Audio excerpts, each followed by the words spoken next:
Konfliktas ar chemija? Šis penktadienis, man atrodo, įeis į konfliktas ir chemiją istoriją, nes aš pirmą kartą būsiu konfliktas, nes mūsų tema šiandien yra, ar vyras ir moteris gali būti draugais. Ir aš iš karto griežtai sakau ne. Na gerai, jeigu norit, kad truputį būtų diskusija, tai ne, vis tiek ne. Nebus jokios diskusijos.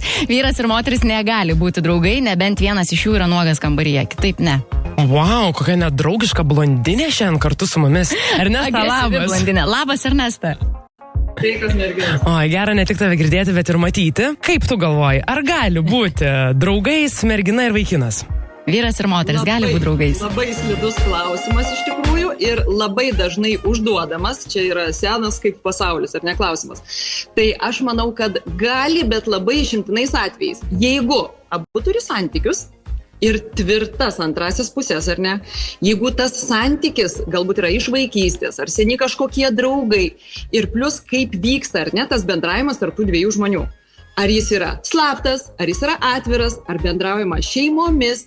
Na, kitaip pasakius, jeigu tai yra atvirom kortom ir iš tikrųjų aišku, apie ką, iš kur atsiradęs tas bendravimas.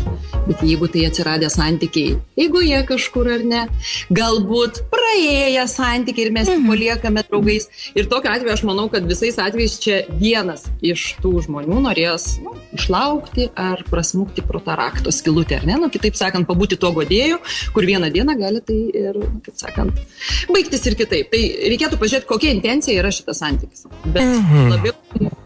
Aha, tai iš tikrųjų vyrai dažniau nei moteris galbūt net yra linkę interpretuoti draugystę kaip galima tą romantinį interesą.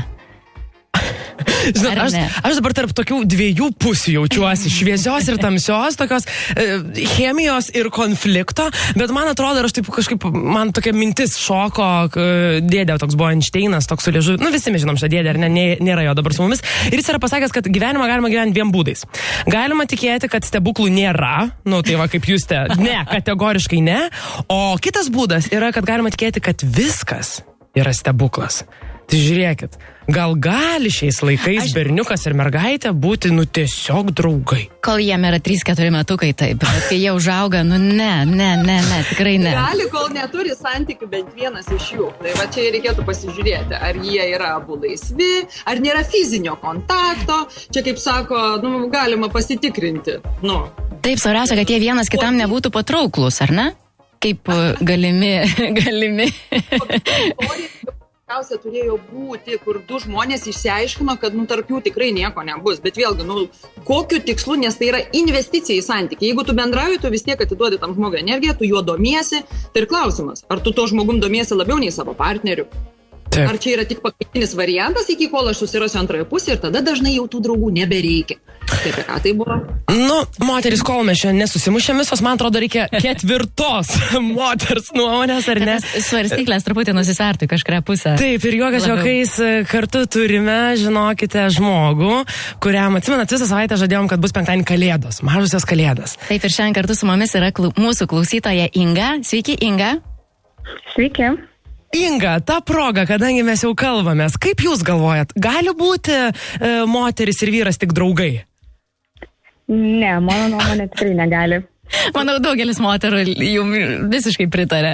Tai tikrai pritarėm, ta pati nuomonė išlieka. Prašau, tai mes čia kategoriškai 2-2, Justė ir Inga. Gali, mes Ernesta dar, negali, o mes Ernesta dar bandėm atrasti, bet kas tikrai ką gali, tai dovanos. Dovanos gali būti skirtos visiems, bet šiandien Inga, mes jūs norim pasveikinti. Taip, mes nebereikalo jums paskambinom, norim jums pasveikinti, nes jūs esate šios savaitės Konfliktas ir chemija nugalėtoja.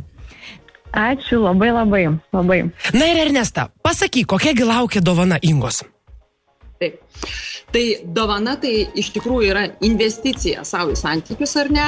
Kaip nustoti konfliktų. Nereikia turėti iliuzijos, kad mes nustosime, bet kaip išmokti teisingai, šiek tiek parinkti tam tikrus niuansus, kaip nebesidėti nekalbadieniuose, kaip išmokti kalbėti apie tai, ko aš noriu, kaip moteriai prieiti prie vyro.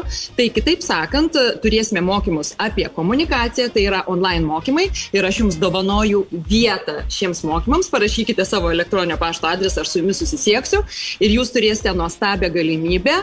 Nesvarbu, yra santykiai, nėra santykiai, tai yra žinios, bazinis pagrindas, kurį mes turėtume mokėti kiekvienas ir žinoti. Tai aš labai tikiuosi, kad tai bus nuostabi dovana jums ir jūsų santykiams. Ir dar, Inga, norėčiau iš savo pusės paklausti. Jūs buvote uždavusi klausimą. Ar gavote naudos? Ką įsinešite? Duokite įžvalgą vienu sakiniu. Taip, gavau naudos, tikrai esu dėkinga ir kadangi domina labai santykių tema, tai labai tikrai ačiū. Kaip smagu. Norėtųsi apsikabinti. Taip, Inga, taip, sveikinam jūs, visi radio apkabinimai skrenda jum, na ir žinoma, Ernestas dovana, geriausias, man atrodo, jau penktadienis yra žymiai geresnis, jeigu ir buvo jisai. Praktiškai penktadienis yra pavykęs, jau galim džiaugtis.